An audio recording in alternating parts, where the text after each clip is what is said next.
Ran over in my line. I left.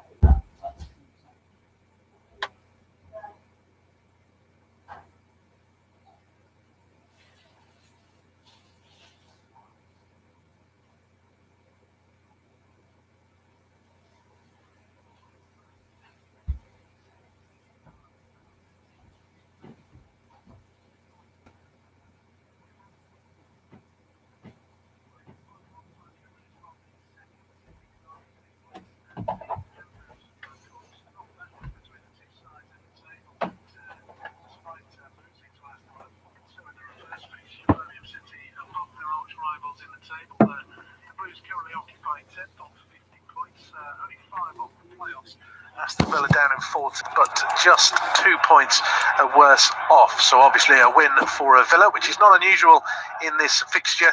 Can't see them climb above their hosts to again make their push for the playoffs. But they're not been in the best of form, neither side really. Birmingham won one of the last four and were beaten 2-0 at Hull last time out.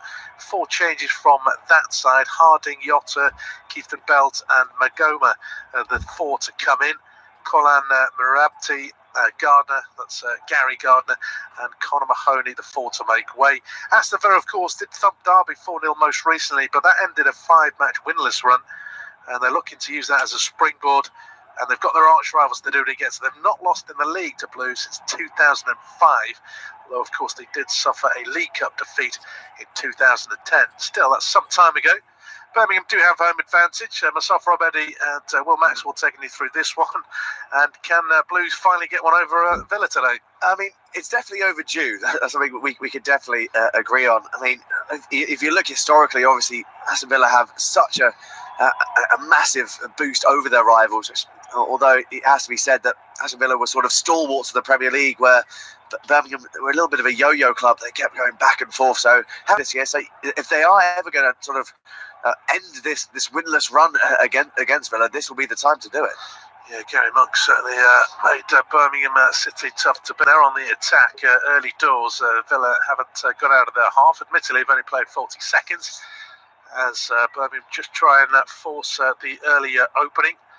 Yotta turning up through a central position, but closed down quickly by Whelan. The deflected pass falls kindly for Dean, who keeps it alive. And it's back with Yotta going across the pitch, though.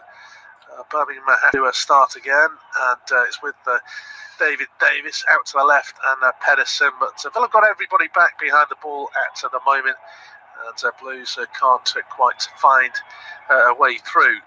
Morrison tries to usher his teammates forward. No, Harding's just got round his man, plays it to Yotta, the edge of the box. Challenge comes in from Whelan. It's a ball-winning challenge, but the ball has ricocheted all the way behind, and it will be the game's first set piece. Yeah, they're looking very strong and really up for this game, Birmingham. There was nice passing just from side to side just to keep the possession going. It was a lovely, actually, initially I thought it was an overhit pass towards Harding on the right-hand side. He did really well to get a hold of it and keep it in play. It was a nice bit of interchange of passing. I think in the end he just took a little bit too long and just cannoned off Whelan, but great bit of play from Birmingham. Great chance also from this corner. Yeah, set piece on their left, plenty of jostling in and around the 6-yard box. The referee just bides his time about it. It's with Yotta who's going to take it, in swinging from that left into the mix of heads go up, and it's a Villa head that clears. It's head back in though by Keith and Bell, that's too close to the keeper. Jed Steer makes a pretty comfortable claim. So Villa survive for a little bit of possession now as Steer rolls it out to Hauser. Taylor back in the side. He's the only change to the Villa side that thumped Derby County. Tommy Elphick out injured, and it does mean that Courtney Howes plays alongside Tyrone Mings. He collects. He's playing on the right of the two centre backs. The ball's big pass between the two Villa defenders, but no players stopped. The referee, there's no indication necessarily what the problem was, but balloons potentially, because they're in shots on camera. It's independent off-tube studio commentary, but plays back underway, and they'll have possession with their centre backs again, Mings and Howes. Now El Mohammadi down the line, flicked on by Adoma. It's well read by Dean, who just clears it back into the Villa half. Djokovic right on the touchline tries to keep it alive. as all he's done is give it back to Aston Villa. Jack Grealish, first appearance at St Andrews, and he's clobbered in the centre circle by Keefton Belt, and it should be the referee's been told what he should be doing because everybody surrounded him. I probably think it's going to be a yellow. Yeah, I think it's definitely a yellow card offence, and you expect this from a derby, really. You know, hard tackles flying in. To us, I'm a little bit surprised it's taken just past the 3-minute mark for the first real crunching tackle to come in. I mean, it was really unnecessary. It's got to be said by Keefton Belt there, flying in at Jack Grealish, got nowhere near the ball, and it should definitely be a bookable offence. Although I think the reactions of some of the other players around, I think they might be a little bit lucky to not get a little bit of a warning from the ref as well. Yeah, it's an old school challenge, really. I don't think it was overly dangerous. He's definitely trying to get the ball in a sense, but he made sure he got the man as well. And the referee's got a yellow card in his hand, so we know what's coming. Unless that is for somebody else. No, it's brandished to Keefton Belt, and he can have no real complaint. First time Grealish has touched the ball, I think, and he's just got absolutely cleaned out in the centre circle. Welcome to the game. Welcome to St Andrews. But that's a problem for Keefton Belt. Yeah, it is a bit of a problem because now he's got to play basically just under 90 minutes with the yellow card. He's got to be really careful now for the rest of this game. And you don't really want an early booking because now you can't really play the way you really want to. You've got to play with a little bit of shackles on you. Especially in a derby, you want to have that freedom. But I think it was a bit of planning there from Birmingham because they know that Grealish is the danger man for Aston Villa. Just they're letting him know that they're not going to take anything from him. They're not going to let them do what he normally does, getting into space, really going for the jugular and attacking the Birmingham side. They're going to try and keep him in check as much as possible. And if that involves getting some of the players just to come flying in with some crunching tackles, sometimes fair, sometimes not, then we could be seeing a fair few more of them on Grealish. Yeah, I think the fans probably want to see those challenges, not necessarily resulting in injuries to players as a whole, but I'm sure one or two fans applauded that challenge on Grealish. He got a bit of treatment in the reverse picture. Birmingham on the attack, though. It's with Adams' shot comes in straight at the keeper from Magoma, popping up on the left side of the area. Tried to go first time. He did hit the target, but it looked a pretty comfortable save for steer. It is a very comfortable save for steer, and it was a really good bit of play there from Birmingham as well. Well held up by Jutkiewicz, and he just lays it off kindly to Magoma, and he has the right idea, in all fairness to him, hitting it first time. He just doesn't get his angle quite right. I think he's trying to curl it round the goalkeeper into the far post. In the end, it doesn't get a great deal of power on it. The direction isn't there at all, and it's right at the chest of Jed Steer. It's going to be a very comfortable save, but Birmingham is still looking very much the team on top. Tammy Abraham gets his first touch, loose pass, although it's a poor clearance from Pedersen. Now the space on the right. Cross comes in from that position, although it's spilled by Camp. He didn't look under too much pressure. He was able to get to the loose ball with no particular problems. Only one man in the box, really, for Villa to try and count.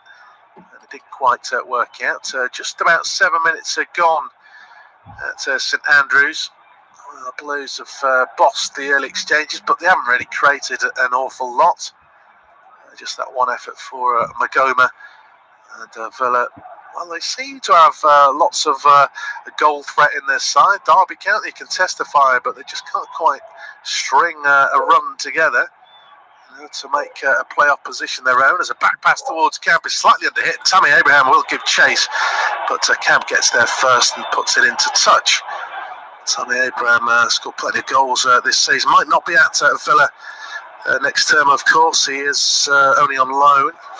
Yeah, I mean, that'll be a really big loss for Aston Villa if he doesn't decide to either extend his loan or move on a permanent basis, because he's been so influential and so important for the Villains in this campaign.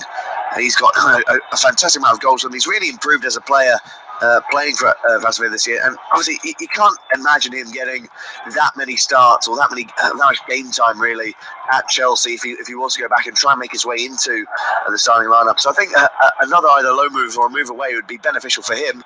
And if he's having this much joy with Aston Villa, he should be going back. Scored in the reverse fixture. Che Adams, of course, didn't, but he's also been caught in some reported interest anyway. as he's been banging in the goals for Birmingham. 10th in the table, 5 points off the playoffs, although Villa just enjoying their best spell so far in the game with possession and territory, and tries to set Grealish away into the box. Oh, he's rounded the challenge, shot from a tight angle. Oh, I don't know if that hit a defender or Tammy Abraham. Back towards Grealish. The fans invaded the pitch. And it might have just accosted Jack Grealish. This could be repercussions. He's just been dealt with by stewards. It's terrible to see. My word. I don't think I've ever seen anything like that before. I mean, there was actually no reason for the fan to make his way onto the pitch. He's like celebrating in front of the Birmingham faithful, but he's just come flying across and attacked Jack Grealish with a swing to the back of the head. I mean, Grealish seems okay, and I think Birmingham players are also checking on him as well. But you'd hate to see that in the game, don't you? No, it's terrible. What were the stewards doing? I mean, it's proper punch. It's terrible. What are the stewards playing at? Jack Grealish, thankfully, though, doesn't seem too fussed by it. And credit to Birmingham City as well. They've kind of made sure Jack Grealish is obviously patted rivals on the back for obviously their words of condolence. That's awful to see, and that might be have some repercussions later on for Birmingham City as a club. But thankfully Grealish is back on his feet, and Aston Villa do have a corner which Glenn Whelan will take. It's punched clear though by Camp. Looked a relatively dangerous corner actually, but Camp was able to come out into the crowd. Bacoma is leading the charge on the counter, beats one challenge, not the second though. It's strong from Taylor into touch. Well, it would have been a throw in, but I think the referees felt that the foul from El Mohammadi, well, it was a foul really. In fact, it's El Ghazi getting back. The challenge from Taylor was fine, but the challenge before that, which he tried to play an advantage for, obviously didn't gain one, and it will be a free kick halfway inside the Aston Villa half down their left. But I wonder what that's going to do for the crowd, that incident, because I mean, you can only imagine that the game's going to get far more intense now. I mean, I've got to give a lot of credit to Jack Grealish in regards to that issue, because you see a lot of players maybe reacting, and they'll maybe try and attack the fan themselves after being attacked initially. But he was very, very calm about the matter, and you've got to give a lot of credit for it. As the corner kick's whipped in, it's a really dangerous ball in, and it had to be headed away, I think, by Tammy Abraham, who was getting back to do some defensive. But that was a really good free kick from Birmingham. It's a far more even game now. Obviously, Villa, they were getting forward a little bit more just a few moments ago. But with the opening 10 minutes, sure, there hasn't been a goal, but it's been a very captivating campaign so far. Yeah, it's not exceptionally Birmingham City right. Yotta, who took the first, is going to take this one as well, and it's a deep delivery towards the far post. It's just a glancing touch from Hauser, which just took it away from Morrison coming at his rear. And the referee was spotted something, and it will be a free kick anyway. Hill exchanges at St Andrews, possibly dominated by Birmingham early on, didn't really create too much. And then Jack Grealish, two incidents for him. First time he got the ball, he was clattered in the centre circle by Keefton Bell. And then after he'd won his side a corner, a fan ran onto the pitch and tried to punch him around the back of the head. Stewart's eventually got hold to see from a neutral perspective. Grealish thankfully is okay to continue, and he's done it with a smile on his face as well. But we've only really had one effort at goal. Magoma from the left side of the area, but Blues a decent start considering they don't beat Villa often. It remains 0-0. Is Birmingham, who have won a corner kick. It was Magoma trying to take on a couple of the Villa players, and it was Albert Adoma who initially got the foot in, the important tackle to send the ball out of play for a corner kick, giving the chance for some of the big boys in Birmingham blue to come forward, likes of Zhukovic, Morrison all up there. Ball whipped in. It's a really good ball in as well, and it was actually Michael Morrison who was completely unmarked in the penalty area. Really should be doing better from that ball in. There was no marking whatsoever, and he just poked it way wide of the goalkeeper's goal. But that's some awful defending there by Aston Villa.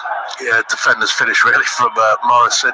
Probably had time to take a touch actually, but yeah, Aston Villa defensively a little bit open there. Dean Smith with a wry smile on his face. Obviously, Villa have had one or two issues And I don't think they've been particularly solid at the back this season. Did, of course, thump Derby 4-0 and kept a clean sheet there. So clean sheets have been an issue for the Villains, as a long clearance downfield that will drift into touch. El Ghazi giving chase, but too heavy to pass, and it's a free throw-in rather, which Wes Harding will take down the line. Pretty decent one as well. I wonder if there's a wind playing its part. Jutkovic at the second attempt flicks on, as did Che Adams try to do. Jota was trying to run ahead of those two. It's a poor clearance from Phillips. Come back to Jutkovic, who's only actually now got Adams ahead of him. Waits for support. Comes from Davis across to Keefton Belt, out to the left, and Pedersen. He's got a little bit of time and space, but decides to play it safe. Going back towards the halfway line, and Birmingham City will start again. Hit long by Harley Dean, a diagonal to Jutkovic, who is a real handful in the air. Tyrone Mings possibly just won the battle. It's eventually smashed downfield by Villa, and again that's pretty aimless from Villa. Into touch, Birmingham throw halfway inside their own half. Not much flow from a Villa perspective. No, not really. They look a little bit shaken at the moment. I don't think they were expecting the intensity that Birmingham have come out with in these opening 15 minutes. They're not really playing with that much flow to their game. The passing is a little bit wayward. They're being forced to go backwards on a number of occasions, and they end up leading to sort of aimless long balls, just a bit of hit and hopes towards any man, no man really in particular, I should say. And so they just need to get a little bit of composure. I mean, a little bit of just ball retention and ball possession for about 5 minutes or so. Maybe not aim to actually go forward and go for the kill, so to speak. Just keep hold of the ball, make sure to get as many players as touches as possible. Because at the moment, Birmingham are very, very comfortable in this. Yeah, Birmingham look okay at the moment. They did all right, made a good start in the reverse fixture, ended up losing that 4-2. So it's a long way to go in this game, as the home side have got another throw, and this time it's halfway inside the Aston Villa half. Chest pass from Jutkovic. It's a bit of a scramble after that. Hauser clears downfield, headed forward by Keefton Belt, headed clear by Grealish up to the halfway line. Morrison has it for the Blues, out to the right hand side. Jota does well to keep it in. Harding tries to inject a bit of pace and skill. Does he get round Taylor? No, he doesn't. Both sides felt they could have had a throw in, and it looks like it might have been multiple ricochets. The throw-in's actually gone the way of the home side, which Harding takes short, gets it back, just lofts it to the edge of the box. As always, Jutkovic will fight for the ball, but losing his balance, can't find Adams. Taylor keeps it in, goes down the line. Abraham just about beats Morrison to the ball, but then over hits his control as such, and it gets away from him. Birmingham City win it back, although they're being forced back towards their own goal. Harley Dean just hits it long. Again, Jutkovic the target. Up in support is Keefton Belt, the only man on a yellow card so far. Back to Jota, 25 yards from goal towards the right-hand side. Davis across to Pedersen on the left. A diagonal into the box. It looks to be overhit. Jota did well to control it, but back in support defensively was El Ghazi giving Taylor a hand, and Villa cleared downfield. Michael Morrison, under no pressure, goes back to camp. And, at the moment, Villa just cleared it downfield. As I say, El Ghazi was unchallenged as he collected that long ball downfield, but overran it. And now potentially there's a break on for Birmingham City with Jota, Jutkovic and Adams trying to fashion an opening. It's a poor pass from Jota, intercepted by Hauser. And Villa start again, hits it long towards Abraham. It's in a fairly direct football from both sides, although there's space on the left for El Ghazi. It shows a little bit of pace. Abraham had played it to him, nobody in the box. He tries to hold up, then floats in a left foot cross. Horahan, the nearest man to it, but it was overhit and it goes out of place. Quite direct, this game. Yeah, it really is direct. They're getting the ball to the front men from both sides very, very quickly. Then the amount of support given to the attacking players is very, very minimal at this point. Aston Villa there was a great bit of play by Anwar El Ghazi on the left hand side. Did really well just to hold up the ball as long as possible, really, to wait for support. In the end, he tries to do a slow floated crosses to the back post. There's just no one committing though to go for for that cross and possibly go for goal. In the end, it was really easily defended away as Che Adams comes forward and flicks it off the toe off of Tyrone Mings. So we will have another Birmingham corner kick. But yeah, there's a lack of quality at the moment in the final third from both sides. It has been an opportunity from a set piece, though. Morrison had a chance the last corner. Harding's just getting some advice or tactics from Gary Monk. He's on the halfway line defend. It's in towards the near post. It's just over Jutkovic, cleared to the edge of the box. Keith Bell with a big up and under back in there. Dean loses the first header. It's followed downfield by Adoma. Nobody in claret and blue. It's headed back by Pedersen, bit of head tennis, and then maybe the referee was just checking a head injury. I think that's Jutkovic jumping up with Hauser, and might have just taken a blow in the face. Judging by how far some of these headers are going, I think maybe there's a wind. There's obviously poor weather today around the country, even though it's sunny. I think there looks to be a fair bit of wind. Yeah, I'm not totally sure exactly what the direction is, but I definitely do see what you mean, because I mean the ball really has no right to fly as far as it is going from the amount of headers that we have seen so far. And maybe that's why we've seen like the sort of direct balls we are at the moment, because they're trying to utilise the wind to their advantage, make it fly as far as possible and cause issues for the defence. I mean, both sides of defending has been okay so far. I mean, to be fair, the attack really hasn't tested either team's defence, so it's been relatively poor in that sense. But it's still, I think, good ideas of tactics from either side to utilise sort of the environment that they are in at the moment. But still, we need a little bit more quality in the attacking third to really sort of bring this game to another level of life, essentially. Approaching the midpoint of the first half, and Aston Villa struggling to get into this game. Birmingham are applying most of the pressure. In truth, they're not creating too many clear-cut chances, but Morrison from a corner could have done a little bit better. Looked to be quite free, but got his attempted shot all wrong. Jack Grealish has had a half chance down the left-hand side, got the better of his man. It was a cross-come shot, which is just beaten away for a corner. But Villa, other than that, have struggled to do much other than defend their lines. Birmingham City, for their pressure, haven't really forced steer into too much action, but they are on top as things stand. It's still Birmingham City 0, Aston Villa 0. We're just getting more replays of the fan that ran onto the pitch and assaulted Jack Grealish. Really was a nasty turn of events. A lot of the Aston Villa players, well, they all try to surround the fan and make their opinions heard.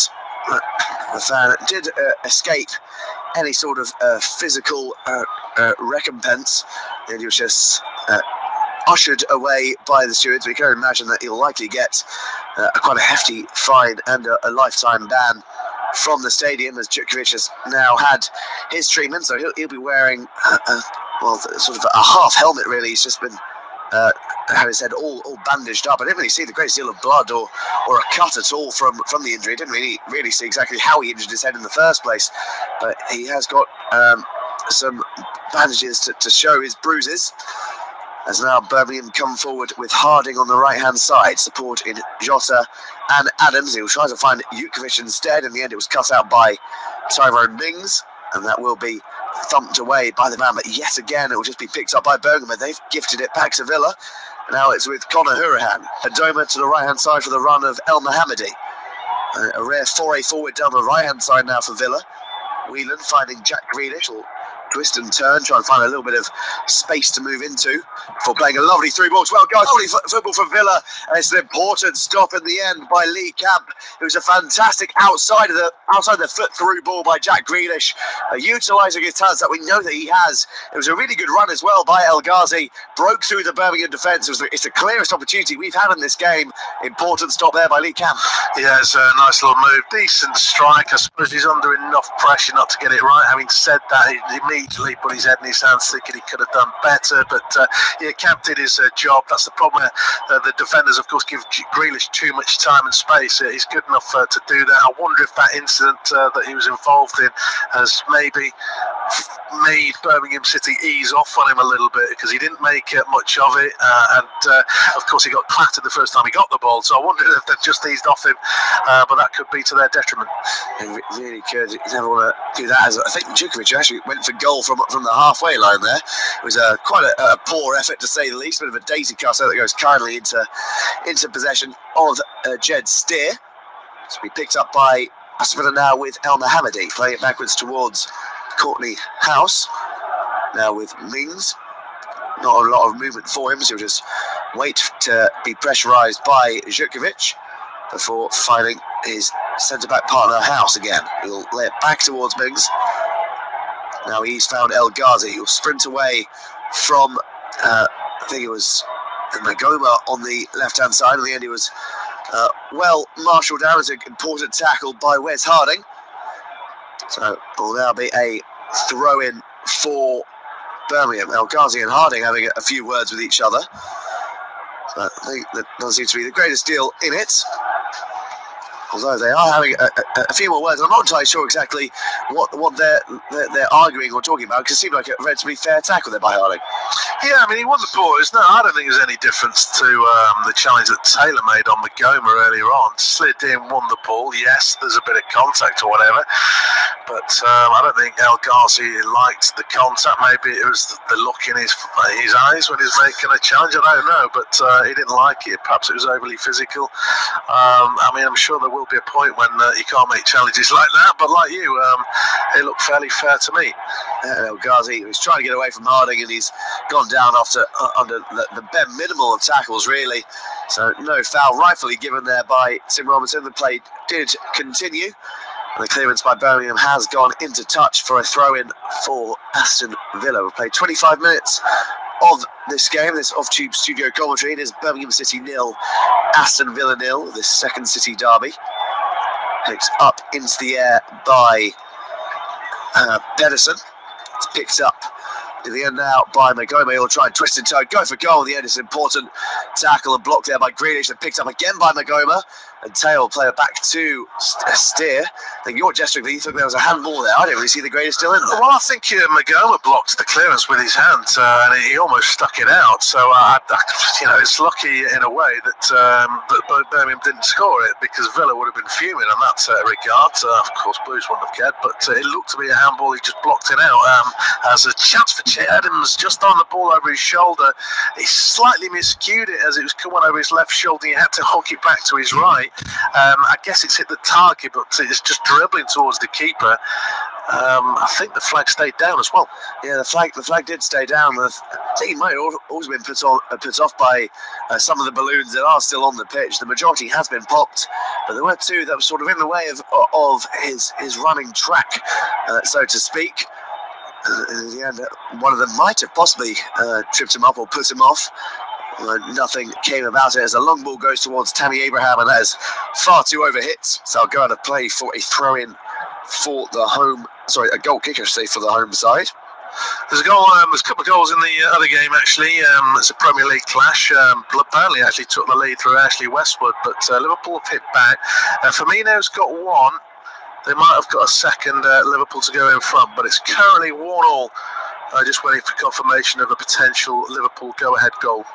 Yes, and I can confirm that they have taken that second goal. The goal scorer, once that actually does come through. So Liverpool still keeping the pressure on Manchester City, who of course won 3-1 against Watford yesterday evening.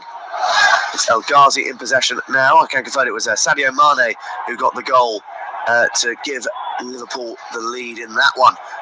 It's Harding now trying to play it long towards Jota. In the end, it was well cut out there by Glenn Whelan. Before Taylor lays it back towards Mings, who will look to go down the line, aiming towards Abraham. Well cut out by Harding. Hit forward by Davis. And it'll be well cleared by a mixture of House and Whelan before El Mohammadi picks it up. A bit of high pressure this from Birmingham, keeping Aston Villa penned back in their own half. we've nearly played about 30 minutes of this game so far. Who do you think will be the happier manager at this point? Well, I think Villa will be quite happy. Obviously, they're away. It was a bright start from Birmingham City. There haven't been that many clear-cut chances. They've created a pretty good one themselves. Obviously, the unsavoury incident with Grealish getting attacked by a fan wouldn't have helped matters.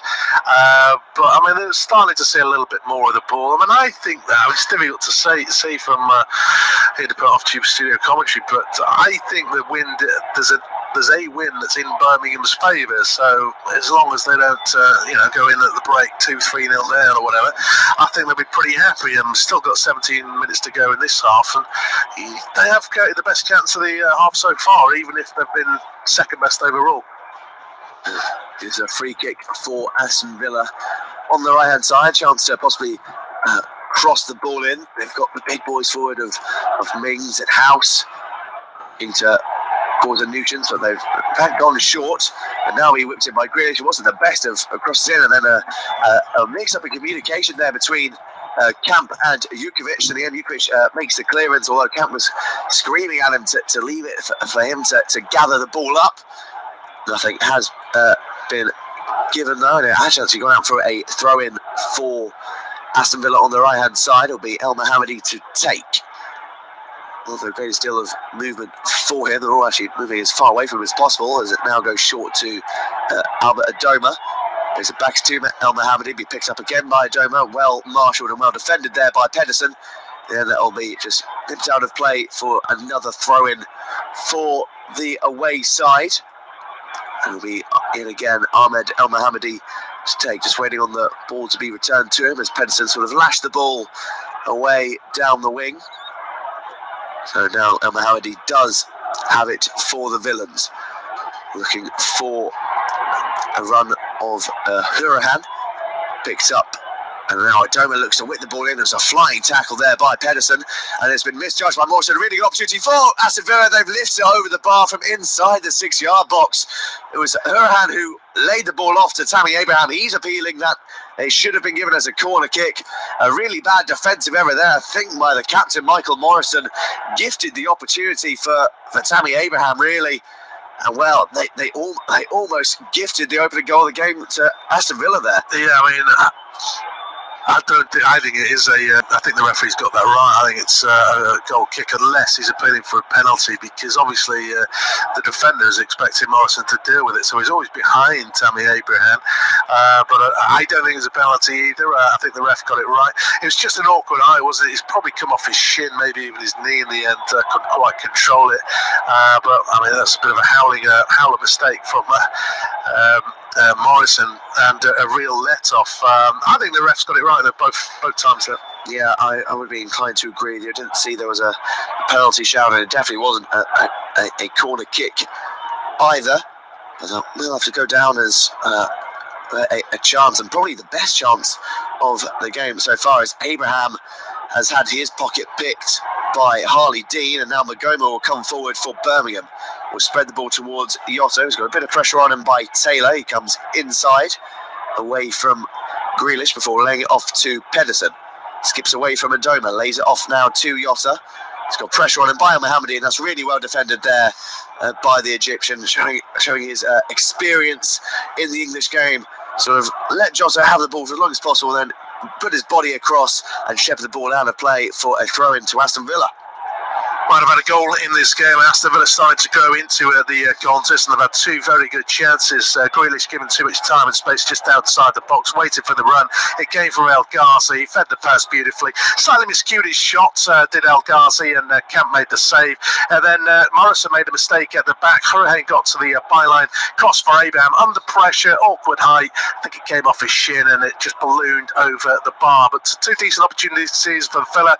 Che Adams had an opportunity for Blues, wasn't quite as clear. Long ball down the left channel. He was under pressure, tightish angle, and tried to cross himself. It was a dribbler in the end. Very comfortable save. Remains 0-0. Che Adams trying to lift the ball over, who then had a bit of a collision between himself and Courtney House. Although it was a really good opportunity there. It wasn't the worst of attempts of a cross by Che Adams, but just couldn't quite get the direction on it. Just getting a replay of it now. It was a lovely ball by Harding to find Jay Adams, who was in so much space, trying to dink the ball over. And in the end, House and Nikvic just collided. No foul given by the referee. Play resumes with Aston Villa, with El Mohammadi going down the line before Abraham. Abraham just can't get on the end of his flick on, so the ball is cleared away by Pedersen. And switch pass attempt by David Davis towards Jota was slightly overhit. They'll go to play for a throw-in for Aston Villa. And Neil Taylor to take on this near left-hand side, just inside his own half. Whelan finds Jack Grealish, who's one of the furthest midfielders back for his side. Probably Villa would like him to be a little bit further forward. El Mohammadi tries to force the ball down the wing to find Adoma. In the end, it was well cleared away, this time by Magoma. So it will be a throw-in for Aston Villa just inside the Birmingham half on the far right-hand side. The game, the amount of chances has sort of dried up a little bit in the last 5 minutes or so. Yeah, I mean, it's a derby, Villa are away, and they always keep beating Blues, as I've mentioned. They've had to weather something of an early storm, not just from the players, but the fans as well. I just don't think conditions have perhaps helped them. I think both sides have gone a little bit too direct, hit it long to Abraham or to Jukovic. There's been a lot of that, and neither side has been really able to get a grip of the ball. Still, Villa have had the two best chances of the game, as Grealish is just caught by Hourihane, rather, is just caught by Davis. This could be I was going to say yellow card, because Davis was running away and was called back, and it didn't look too pleased, but it looks as though Tim Robinson might just be having a chat with him. Yeah, I don't think he's going to give the yellow card for that tackle. I think it would just be a warning, really. He's come through the back of Conor Hourihane there. It wasn't the greatest deal of malice in it. It was just mistimed. It was an unnecessary a foul, really, to give away. But I think it's the right decision there by Tim Robinson, who I think so far in this game has had a really, really good game as a referee, because, derbies can be really hard to marshal as an official. And I think he's played everything right down the middle, and every decision he has had to make, I think he's got absolutely bang on, would you say, Rob? Yeah, I think he's got most things right. I mean, Davis just took a big chance there. Again, it's an awkward angle that he's challenging from, and he's just had a word from the referee. But now Tammy Abraham has conceded a free kick. He looks apoplectic that Robinson has given the foul against him. And I have to admit, there isn't really much in it. Maybe that's the first one he's got wrong, but players aren't helping each other, or certainly the referee. He kind of runs alongside Magoma, who eventually goes to ground without really making a challenge. So I can see where Abraham's coming from in this one. Yeah, that's a really, really soft free kick. As we said, his arms are up the entire time. Tammy Abraham, he's not really making any contact with any untoward part of his body. I mean, maybe there's the slightest clip of thigh to the back of the knee, really, of Magoma. But even then, it's very, very slim. It's not the greatest deal of a touch. Not enough to send Magoma down, as the cross-in is headed by Harley Dean, but easily picked up by Mings, who's got a little bit of pressure on him now by the captain, Morrison. And Mings now will go long, picked up by Kieftenbeld. It's well picked up, though, this time by Abraham, who's just had a little bit of a clip there on him by Davis. Abraham not looking in the best of moods at the moment. Feels like not many things are going his way. And he's flown into a tackle between him and Davis, and then I'm a little bit given Jukovic comes forward. His effort is, I think, actually blocked in the end by Che Adams. But Birmingham still have the attack now with Davis. He'll move it to the right-hand side of Foz. Easily skips away from El Ghazi there, and he'll cross the ball in, aiming towards Jukovic, easily headed away by Mings. That'll go to play, throw in. There's a really good counter-attacking move there by Birmingham, but I think Abraham possibly should have gone in the book. Yeah, I think Davis might have done him a favour. It looks as though he just offered the handshake and all's forgiven as Harding tries to drive past two. He almost did, but a third actually comes across Glenn Whelan and clears. So Birmingham trying to turn the pressure again. It's just, it's been throughout the game really so far. The final pass in and around the box just isn't quite there for them at the moment. I think they'll be quite happy with the way that they've bossed possession and territory, but Villa have looked more likely scorers with their limited opportunities. So that'll be a concern for Gary Monk, but going in towards half-time, his team's still very much in this game. As Davis picks it up and lays it backwards to Pedersen for Birmingham. The long ball is deflected off of Adoma, but he picks up again though by Magoma. Does really well to turn away from Adoma. Adams trying to lift it over towards the run of Jutkiewicz. It has now been picked up by Adoma. He lays it off to El Ghazi. He's had his pocket picked, and now he picks up easily by Adams. He tries to play the back heel to Jota. It was well intercepted by El Ghazi. And now the long ball was actually found Che Adams on the edge of the Aston Villa penalty box. He picks up by Whelan. It was a really good starting tackle there by Glenn Whelan. Magoma now for Birmingham. The attack still in the Blues' favour. Trying to turn the screw as much as possible. Now with Jota, he's had a bit of a miscontrol. And now Aston Villa will pick up possession and just go long down the wing, aiming for Abraham. And he's, I thought one of a throw in for his side, but that will be given as a Birmingham throw. Abraham is not in a good mood, by the looks of this.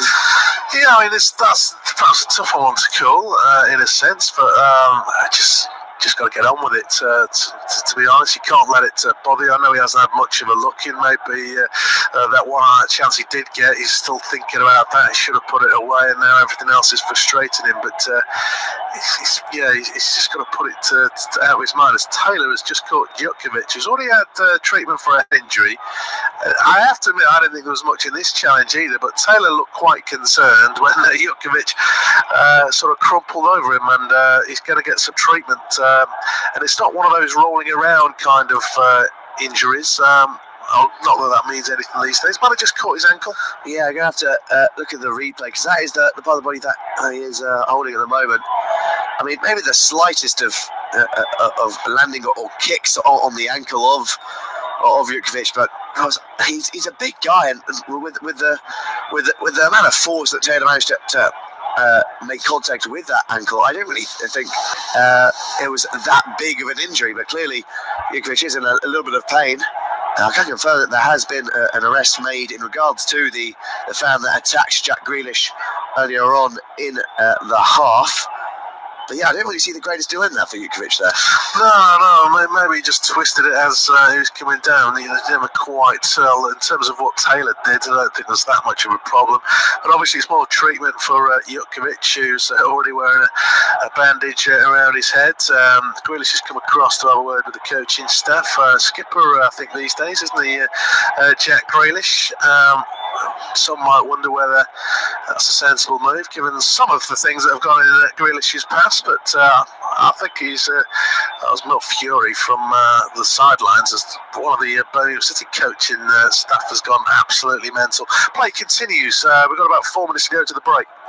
Yeah, I'm not entirely sure exactly what the coaching staff are angry about, as Hurahan comes flying into the back of Morrison, and they exchange a bit of words. I think at the moment Gary Monk and some of the other coaching staff of Aston Villa are having some words between the two. He's now angry with the fourth official. I'm really confused exactly what has happened on the sidelines to cause this much sort of animosity between the two coaching staffs at the moment. The play does resume on the pitch. It's a free kick for Birmingham City.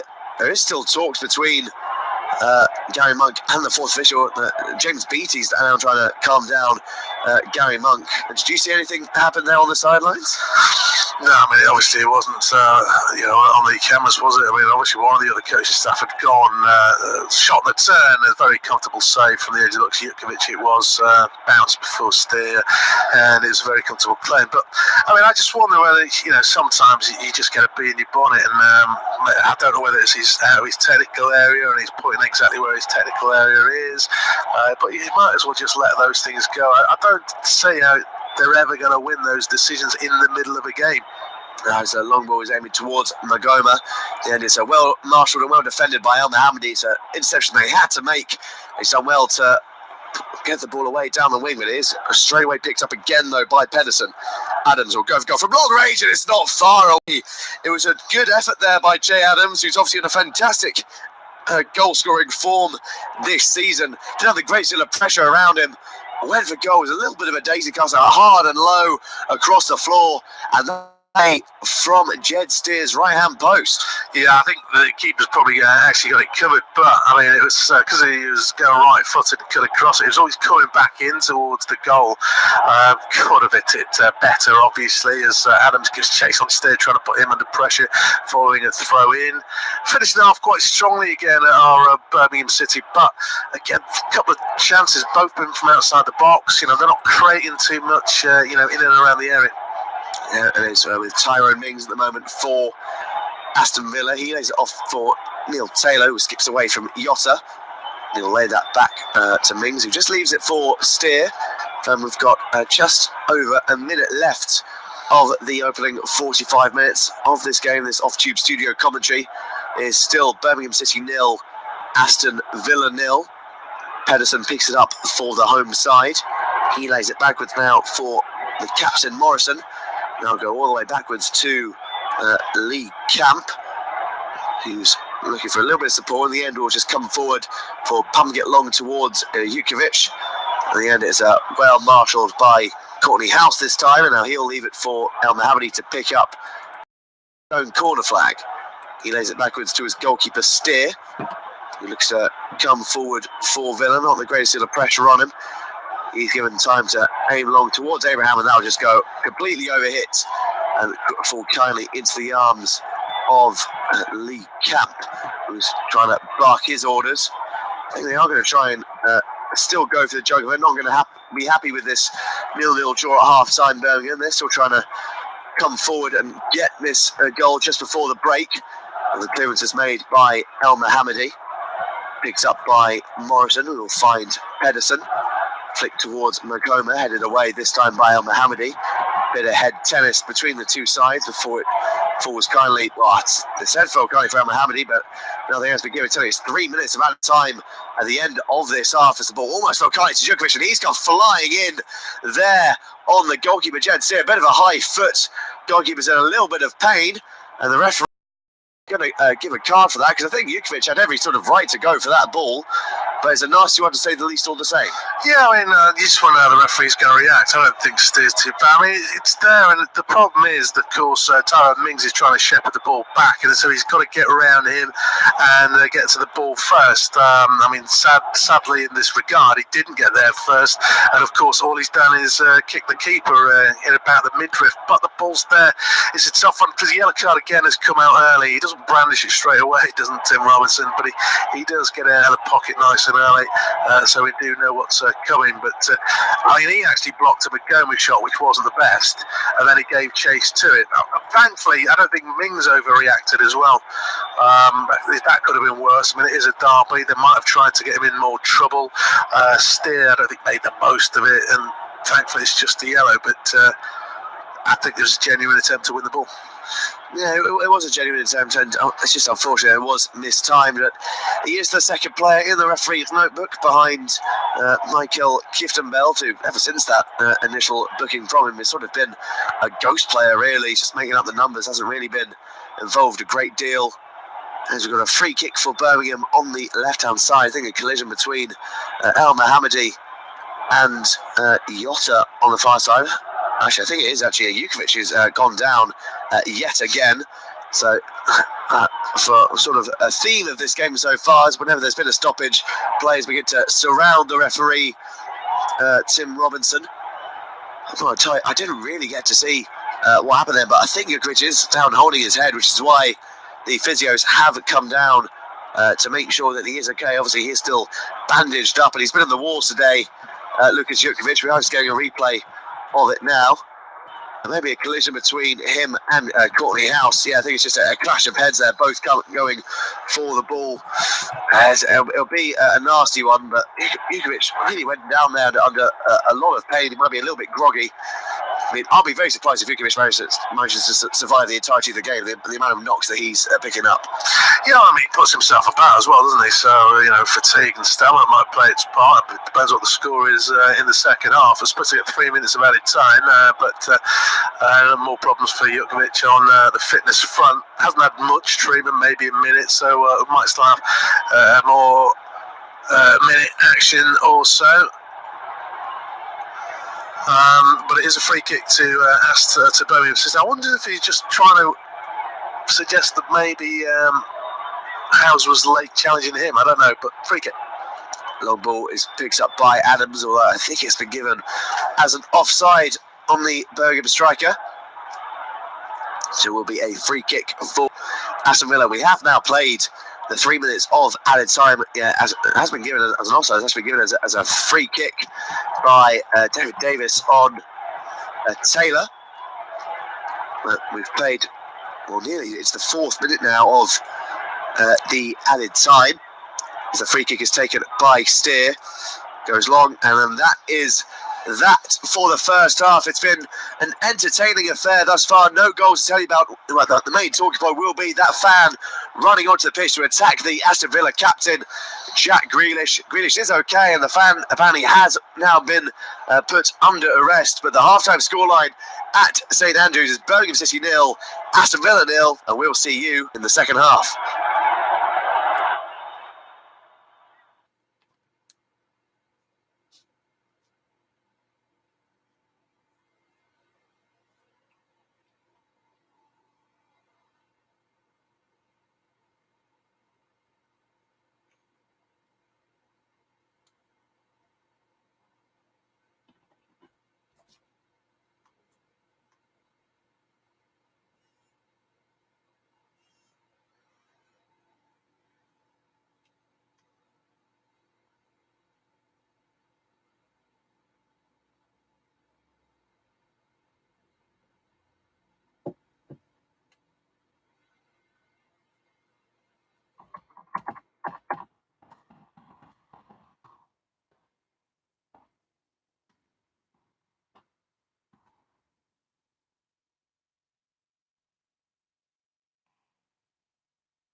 Down, try to keep me down, but I'll put the flame out, you can't get to me.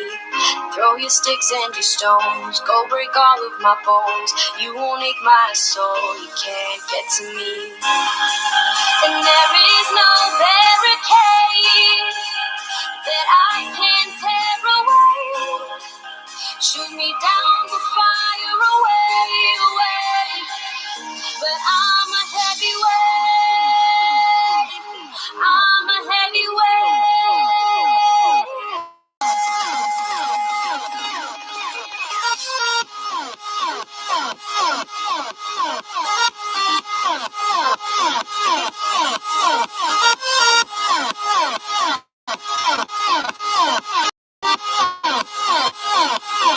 But I'm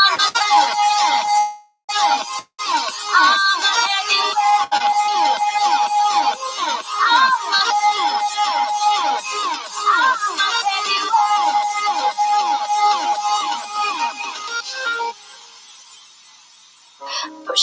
down to the ground. What goes around comes around. You won't put the flame out, you can't get to me. Say what you wanna say, go take it all away, but I'm here to stay. No, you can't get to me. And there is no barricade that I can tear away. Shoot me down, go fire away, away. But I'm a heavyweight. I'm a heavyweight. I'm a heavyweight. I'm a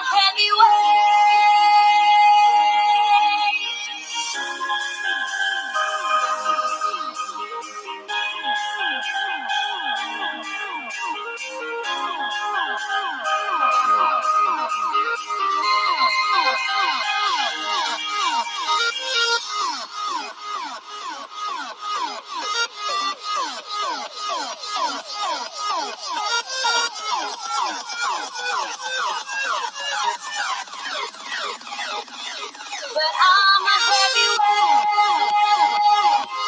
I'm a heavyweight.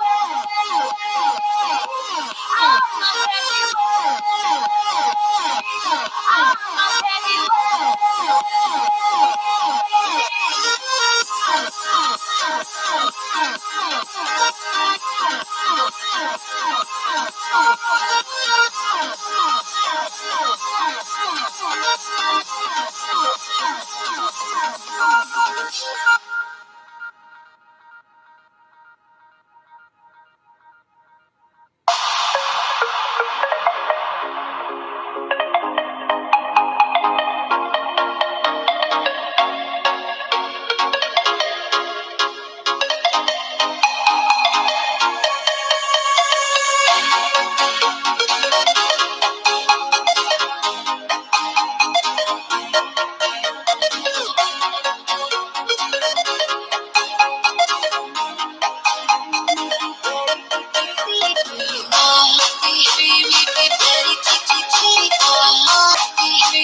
I was looking into darkness, something to hold on. Found you when you were so broken. Felt something was wrong. Think I'm in love, I'm in love, I'm in love, I'm in love, I'm in love, I'm in love with you. I'm in love with you. Ooh, I'm in love with you. Think I'm in love, I'm in love, I'm in love, I'm in love, I'm in love, I'm in love with you. I'm in love with you.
Abraham as well at the edge of the 6-yard box, but Abraham couldn't keep it down.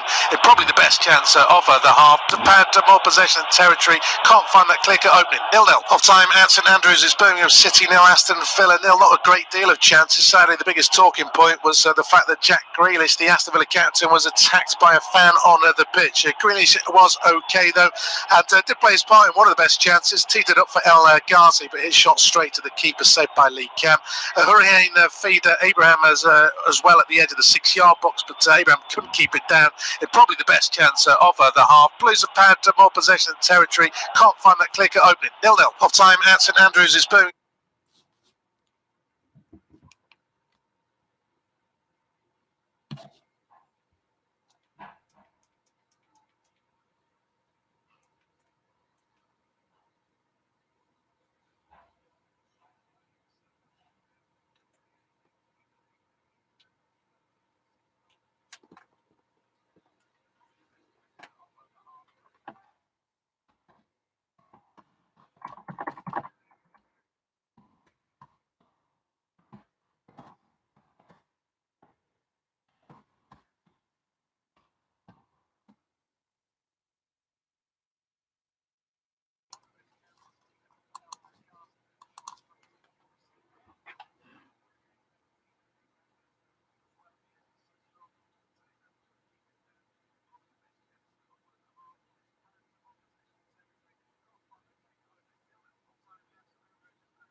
The game itself hasn't had too many opportunities. Aston Villa have had probably the best two, although Morrison had a chance from a corner, which he could have done better with.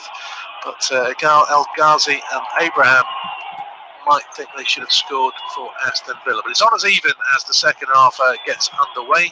No changes at the break. Will, what do you expect in the second half? Well, I'm expecting sort of more of the same, really. I think Birmingham have played very well so far. They've attacked with a lot of promise. They've been the better team going forward, at least in the sense of creating more chances. Obviously, the clearer cut ones have fallen to Villa. and I sort of expect them to sort of absorb a lot of possession from Birmingham. They're going to allow them to have it and maybe try and catch them on the counter.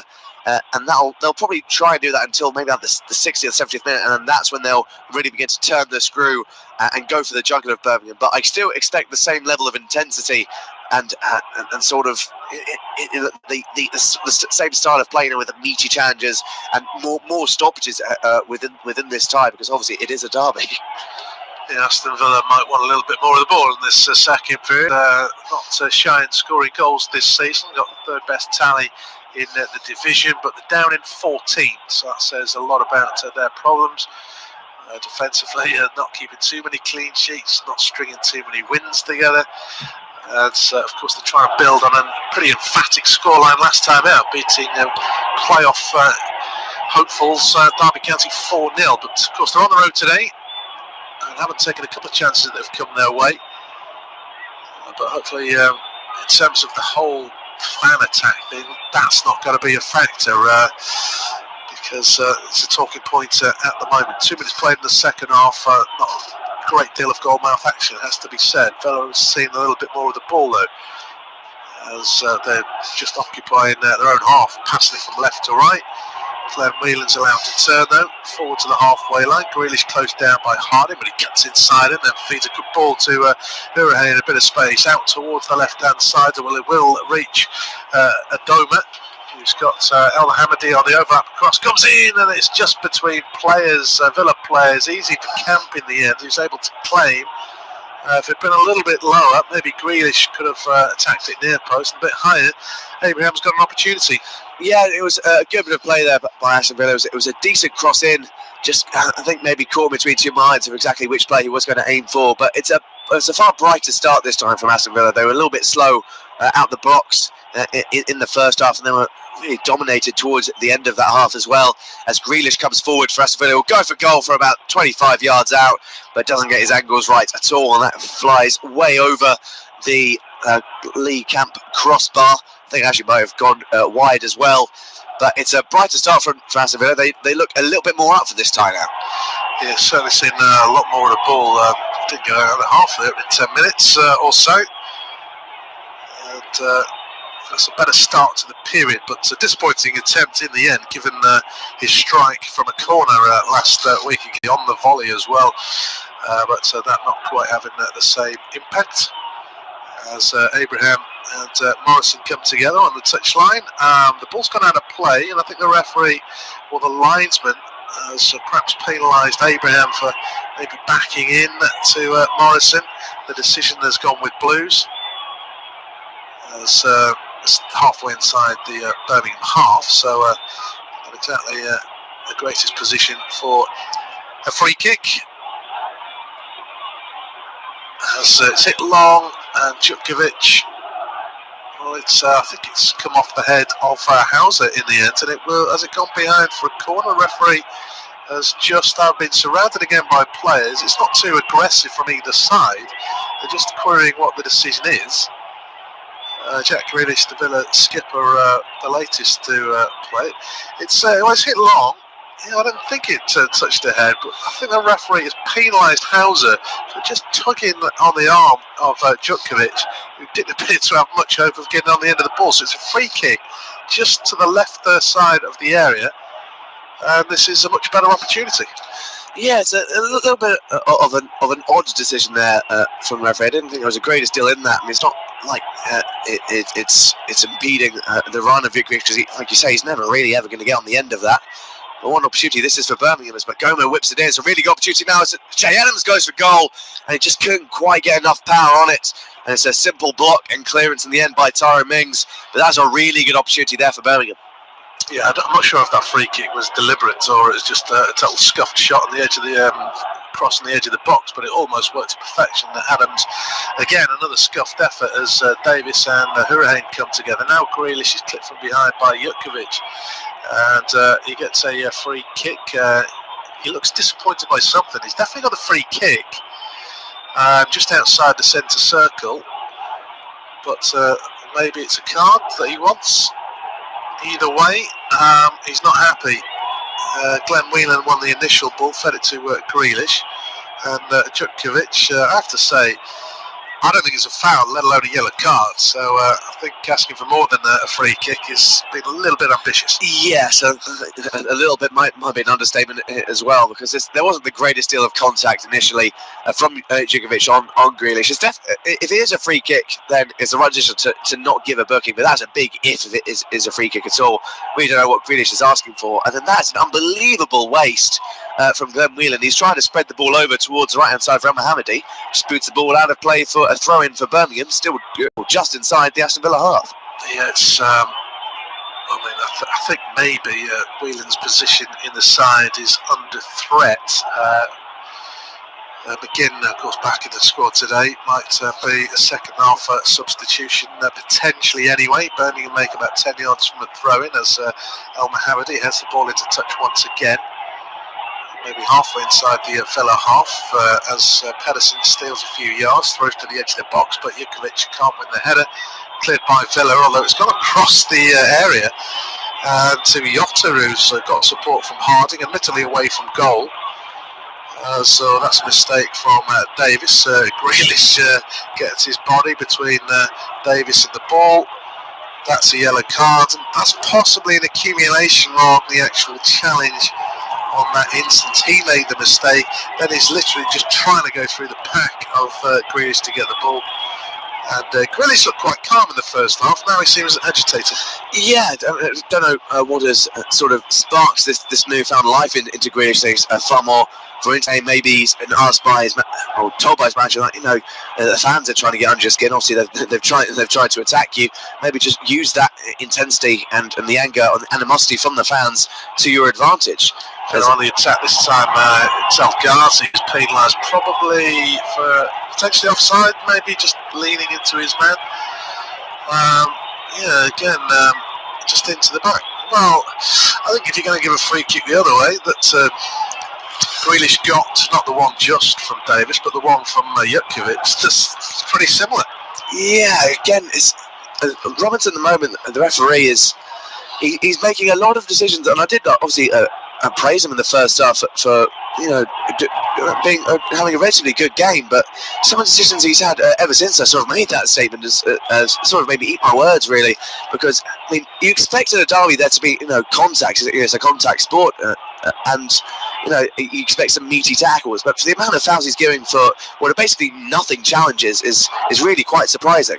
It's all getting a little bit heated out there from both sides. This time Tyrone Mings is penalised for bringing down Adams. Adams, a round of applause for the referee. Houser's arguing the case of his central defensive partner, and it's actually Mings who's come across to tell Houser to get away from the referee. He didn't actually win the ball, Mings, with his left boot, but his right arm is right round the head of Adams, and the referee spotted it. I don't think you can do that. So there's an opportunity for to go directly for goal, I suppose. We haven't had many sort of free kicks and shooting positions. James Ward-Prowse from yesterday, but this is probably seeing where the ball's spotted. It's a fair way out. Yeah, I mean, you have seen players go for goal from that sort of range before, but it's quite way out. So it's going to take something really special to beat Jed Steer in the Aston Villa goal. But it's in that position that it's not really a crossing position either, so maybe it is the only sort of option they've got at this point is to possibly go for goal, and it looks the will with Jota. Jota stood over it when it's driven into the wall. Not convinced that have got to the goal. Had it managed to escape the 5-6 man wall. Wheeler's played it behind the dome on the breakout, so the throw-in is Birmingham City's, and it's now with Adams looking for the pass to Djukovic in the box. Mings has read the intentions, comes away with it right on the touchline, closed down by Keith Belt as well, so just hold him off, and then Adams has won the ball back, finding Jota. I think that was a Doma, went to ground very easily. Cross comes in, but too early. And Steers under no pressure there because Djukovic hadn't got into the middle to even offer a target. Now El Ghazi playing on the right comes down there onto his right foot, early cross, a little bit too early again, a little bit like Blues at the other end. Abraham couldn't help voicing his disappointment at the cross, and that has been half of the problem in this game. That final ball, both sides guilty of it. We have had a couple of chances, but not an awful lot in truth. Villa on the attack down their left-hand side. Appears to be the game change for Villa at the moment. Adoma and El Ghazi switching flanks. Little 1-2, Grealish and Abraham. And then it's worked out to El Mohammadi to the right of the D, standing up towards the far post, and it's clawed out of the air by Camp.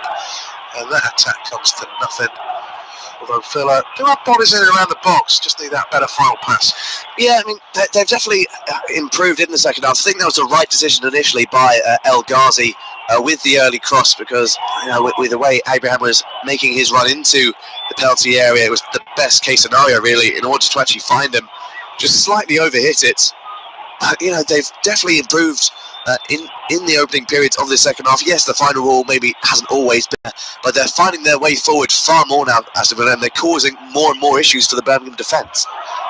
Still a pretty even contest at St Andrews. Remains goalless. Villa see more of the ball at the start of this second half, but a little bit like their host, the final pass isn't quite working, and neither keeper's been called into action. Grealish is trying his luck from about 20-25 yards, but unlike his effort at Derby against Derby last week, this one was way over the bar. Adams at the other end had a half chance after a miss-hit free kick fell to him in the box. His shot on the turn was pretty tame, and Mings stood on the edge of the 6-yard box, just collected it and cleared his lines. But certainly an even field, both sides still going for the win, but the quality is just sadly lacking, and it remains goalless. It has gone out of play for a throw-in for Aston Villa in this one. Looks like it will be Neil Taylor to take, as we might be seeing our first substitution of this game, and we are. It's going to be number 23, Jota, who is making his way off the pitch. He'll be replaced by Karim Mrabti. So a bit of a like-for-like swap, really. But it's just before the 60th minute mark. But I wouldn't say really a substitution had to be made there, because I don't think Birmingham were playing all that badly, especially Jota himself. No, it's this is just like-for-like, like you say, because Jota came into the starting 11. Ramsey started last week. I don't think he's had quite the impact that maybe Gary wanted. Case got on the ball when he can, but it hasn't been often enough, probably for the liking of the Blues boss, as Villa have possession back, going to their keeper Jed Steer, and Villa will start again. They of course haven't made a change as yet. But one or two of their players have perhaps not quite hit the heights in this game. Adoma, for me, has struggled to get into the game in any kind of basis. As a ball over the top is inadvertently flicked on, and just got their cap. It looked as though it was his to be won. He just didn't appear and shot until the very last moment, and he just got there ahead of Abraham. Yeah, he was a little bit lucky there, Lee Camp. He wasn't really that quick off his mark. Abraham is not far away from going to get a toe onto that.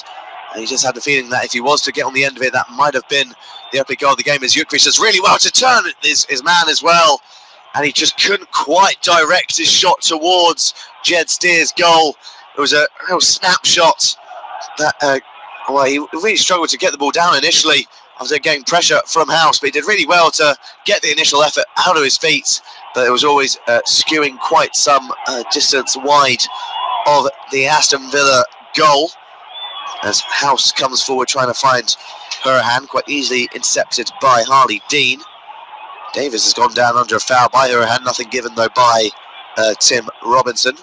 Long ball towards Adoma, easily picked up by Harding, and that will go out of play for a throw-in for Aston Villa in what is a really promising attacking position. We're just getting sort of a stat on our screen. We said Adoma's been out of the game, but Conor Hurahan's only had 14 touches in the entirety of this game, which shows something of how little impact that he's had. Yeah, problem for Villa is that Abraham's had 16 touches, and the next person on the list is Lee Cam, and of course he is the Birmingham City goalkeeper. So final third an issue for both sides, but particularly Aston Villa. Even though there was a mistake at the back from Hauser, he trod on the ball. Che Adams tries to go through. There's contact.